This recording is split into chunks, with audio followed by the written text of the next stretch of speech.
Hi friends, இந்த வீடியோவில் குக்கரில் தக்காளி பிரியாணி எப்படி செய்யணும்னு பார்க்கலாமா? ஒரு குக்கரில் 3 டேபிள் ஸ்பூன் எண்ணெய் சேர்த்துக்கிட்டு எண்ணெய் சூடானதும் பட்டை, கிராம்பு, ஏலக்காய், பிரிஞ்சி இலை, கல்பாசி சேர்த்துட்டு வதக்கிக்கலாம். இது கூட வெங்காயம் சேர்த்துட்டு வதக்கிக்கலாம். இஞ்சி, பூண்டு, பச்சை மிளகாய் அரைச்சி சேர்த்துக்கிறேன்.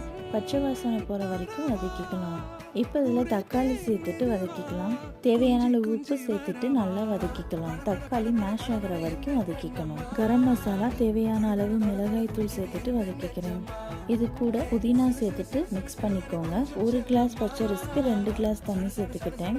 உப்பு காரம் செக் பண்ணிக்கோங்க. தண்ணி நல்லா கொதிச்சதுக்கப்புறமா அரிசி சேர்த்துடலாம். குக்கர் மூடி போட்டு ஹை ஃப்ளேமில் ஒரு விசில் வந்த உடனே சிம்மில் ஒரு 5 மினிட்ஸ் வச்சுட்டு ஆஃப் பண்ணிடலாம். இந்த ரெசிபி டிஃபன் பாக்ஸ் செஞ்சு கொடுக்குறதுக்கு ஈஸியாக இருக்கும். இது கூட ஒரு சூப்பரான சட்னி செஞ்சுருக்கேன். அதை நெக்ஸ்ட் வீடியோவில் பார்க்கலாம். தேங்க்ஸ் ஃபார் வாட்சிங் friends. Bye, take care, have a nice day.